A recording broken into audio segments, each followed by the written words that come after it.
Welcome to Silicon Valley Asian Business Talk. Hello, everyone. This is Roger Chen from University of San Francisco Center for Business Studies and Innovation in Asia Pacific. Today, we are very pleased to welcome Beerud, Sheth, to join our interview program. I want to sincerely thank you, Beerud, for joining us. Would you please briefly introduce yourself? Roger, thanks for having me here. Excited to, share my thoughts and experience and I guess pay it forward. I've just a quick personal and professional intro. So I grew up in India. I went to undergraduate school at the Indian Institute of Technology, that's IIT Bombay. And then I came to the US for grad school at MIT. All of that was in computer science. I had a short stint on Wall Street, right? Which might be surprising, but it's also very quantitative. So they hire a lot of kids from STEM programs. But then, and that was in the mid 90s, and around that time, the internet happened. So that's when I said, okay, this is a game changer. I want to focus on building internet companies. And, so I've been an entrepreneur since then, a serial entrepreneur.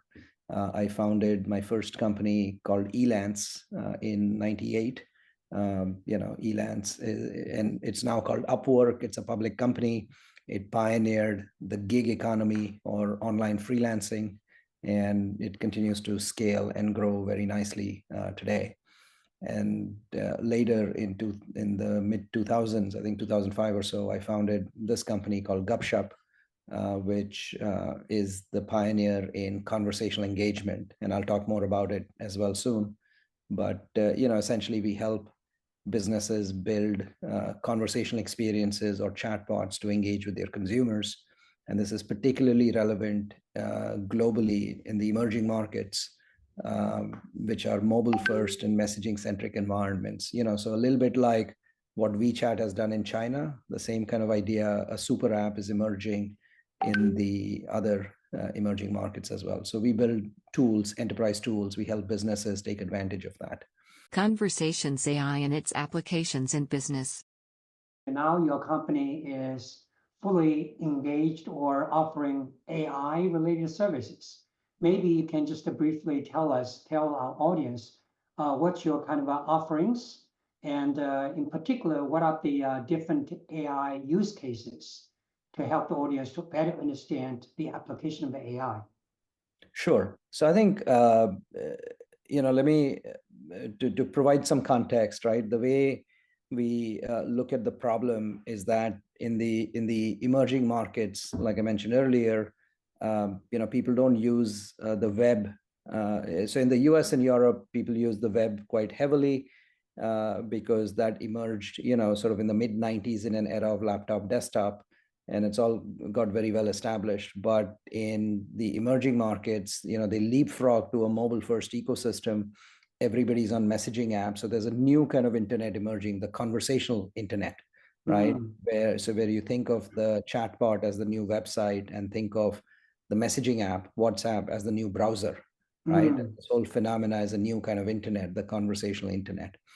And within that, then businesses need tools to build these conversational experiences, right? So on the traditional web, they would get CRM tools from Salesforce or commerce tools from Shopify. But on the conversational internet, Gupshup provides those enterprise tools to do business on the conversational internet. So our product is called the Conversational Cloud, right? It is a suite of tools to help businesses, build journeys, to leverage AI, to store customer data, to build personalized campaigns, to do agent assist for human escalation, payment integration, catalog, etc. So that's a whole suite of tools that we provide. And where AI comes in, I mean, as you can imagine, this whole conversational space has gotten a huge boost with the rise of large language models over the last year and a half, right? Because that enables more natural and intuitive interactions. The way I like to describe it is the traditional interfaces like websites and apps, they force humans to behave like computers, but conversational interfaces force computers to now behave like humans, right? Mhm. And it makes it much easier, much simpler for everybody to use.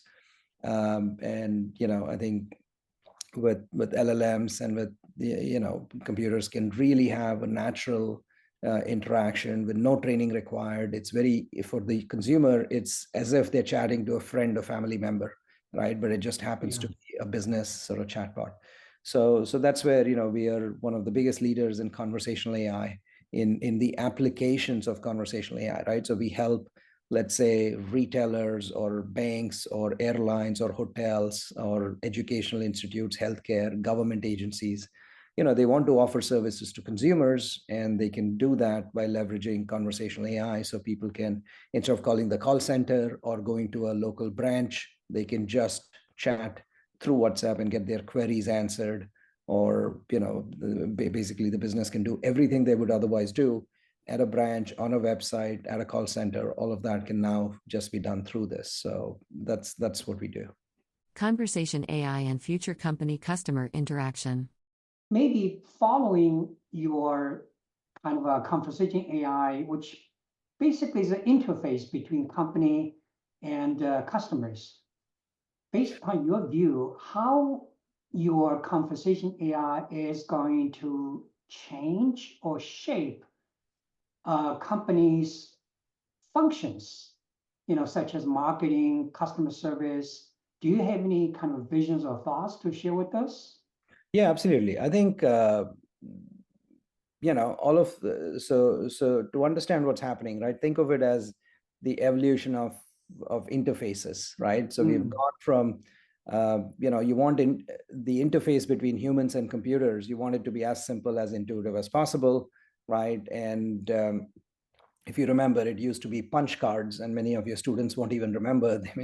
They're too young to remember any of that. But you had punch cards, and then there was a time where just the mouse and the keyboard and the screen itself was a big innovation, right? A huge step forward.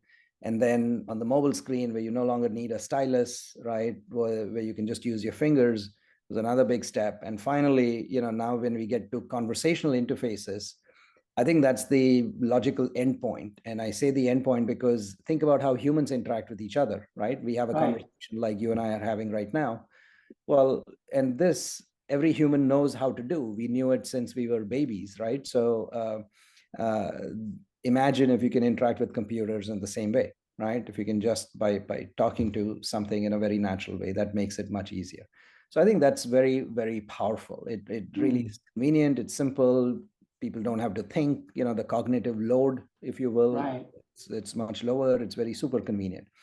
I think that implies a lot of changes for businesses, right? So for businesses, what that means is you're no longer sort of doing one-way communication. You're having a two-way conversation.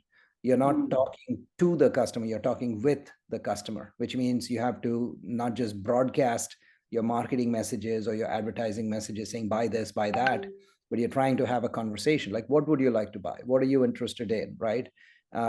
It's in a way, strangely, it's a throwback to a past era of, think about how retail shopping happens. You walk into a store, your neighborhood store, the storekeeper, they have a chat with you, they know you, it's very personalized, they know your interests, they know your budgets, they know your preferences, and so on. So they can, they can really help you and guide you, and it's a very personalized interaction. But now with technology, you can enable this personalized interaction on a massive scale, right? So a bank can do this, can offer a personal relationship manager to 10 million customers, 24/7, Yeah. highly personalized in any language, right? I mean, that was previously possible before, and it's not possible in the human way. But now with technology, you can replicate that on a massive scale. So really, I think businesses have to be much more personalized instead of very generic messages. They have to listen more rather than just, sort of bombarding customers with messages. And I think, and they have to detect the signals in the conversations, right? Does this person, what preferences can you detect? Or even whether they want to whether the customer likes long conversations or they want to just quickly get to the point, right? Do they want recommendations or they know what they want, etc., right? I think there's And each of this can be optimized and personalized based on the customer style. So I think it's going to be, see, whenever a platform shift like that happens, every platform shift requires the businesses to think from first principles about what's possible, what are the new capabilities, and how do we change, right? When we went from the desktop to the web, we all know, I mean, there's so many companies, web-based companies that didn't exist before the web, right? Right, right. We went to the mobile revolution again. It spawned a whole bunch of companies that were app-driven that didn't exist, right? Like the web gave birth to a Google or a Meta or Amazon. The app gave birth to an Uber or Dash or businesses like that, right? And these companies. So in the same way, now we are in a conversations and AI is a new platform shift. I think that's a great opportunity for students, for entrepreneurs to figure out how these create new possibilities and so on. But what does conversational shopping look like? What does conversational banking look like? Are we going to have an AI tutor, an AI doctor, an AI sort of banker, right, or an AI shopping assistant for every person?